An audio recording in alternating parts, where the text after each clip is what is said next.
Welcome to my office.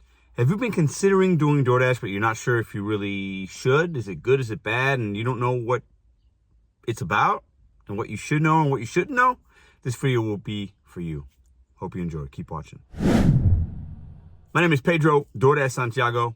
And once again, I'm here with the RideShare Guy. Welcome back. So I've got over 6,000 deliveries on DoorDash, and I've learned a lot. But when you first start on any app, specifically DoorDash, you don't know necessarily maybe how the app works. There's no training. There's none of that. So many people come to YouTube to figure out some tips, some tricks, some relatability, so you don't make the same mistakes and you can make your money more effectively. Now, I'm going to give you guys 5 of the top things I think you should know before you start, and with one bonus at the end. Now, the last one I'm going to give you is going to be the most important. Let's get into it. Now, the first thing I would say is you have to understand you do not work for DoorDash. Let me repeat that. You do not work for DoorDash. Many people that sign up think, oh, they sent me a bag and they sent me this and it's DoorDash. They sent me a DoorDash face mask. You don't work for DoorDash. You are basically an independent contractor or subcontractor, whatever you want to call yourself, and you're able to select when you want to work, what orders you want to take. There are some terms of service you need to abide by. You can look at that in the actual app itself. But at the end of the day, you're not an employee of DoorDash.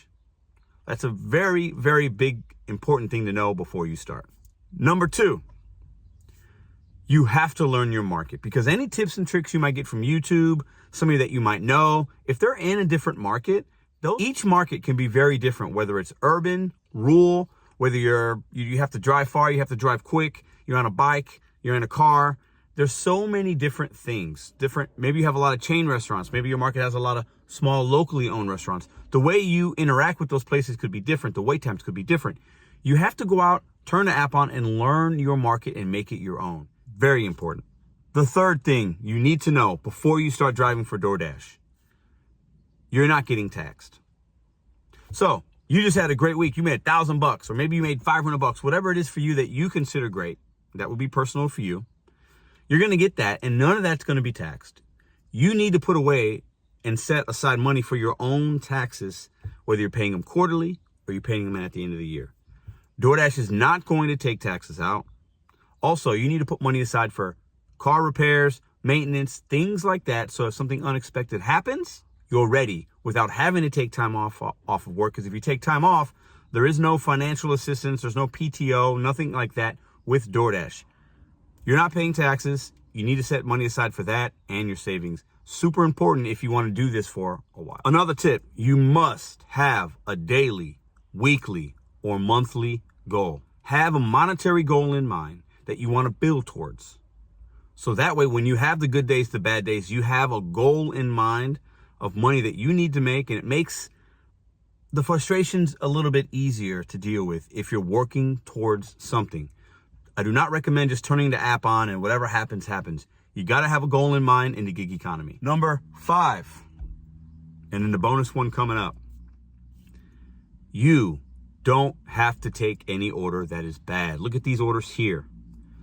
DoorDash will send you $2, $3 orders, $4 or $5 orders going way far. They might send you a good $10 offer going 20, 30 miles.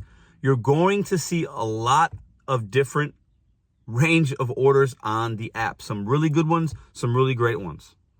In most markets, 80 or 90% of what you're going to see is going to be what I consider bad, trash orders.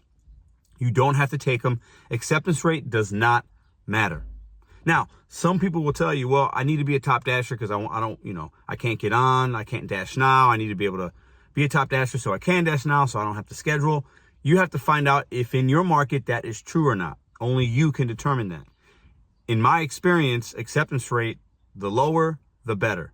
If you're taking the bad orders, it's going to be really hard for you to make a good profit. It just is. If you're taking too many $2, $3, $4 orders, it's going to take you a long time to reach your monetary goal. And you got to remember, you're not getting taxed. You're not putting, every dollar counts. Don't take the $2 and $3 orders. You don't have to. DoorDash will try to make you feel bad by making your acceptance rate in the red color, and all the other ratings could be green. My acceptance rate right now is very low. Don't be afraid by having them tell you you can raise it and you can get this. And It doesn't matter. Trust me on that. And the bonus one, I hope you're ready for this one, because this is beyond even DoorDash, okay? With these apps, DoorDash specifically, a lot of things will change and evolve, okay? You'll have good days, bad days, good weeks, bad weeks. You might do this for a year and have a great year, and then next year it's completely different because your market might become oversaturated, all that. You have to have an exit strategy or goal and plan in mind when you step into this type of work, and with DoorDash specifically, because you're going to have the highs and lows of good days and bad days. But if you're reaching and working towards something, it's worth it. You can make good money with DoorDash if you use some of these things right off the bat.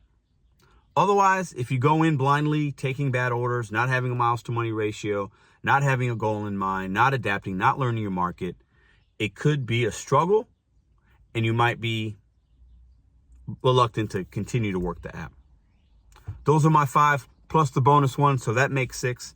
You guys are fantastic. Drop a comment down below if you've considered working for DoorDash, how long you've been doing it, what would you add for the community as far as what you think a new driver should know before going in. Drop a comment down below. If this content is interesting, if you got some value out of it, consider hitting the thumbs up, hit the subscribe. Also, check the description links down below to sign up for DoorDash and many other great gig apps. And if you want more DoorDash content, watch these videos coming up that are recommended for you. And I'll see you guys on the next video.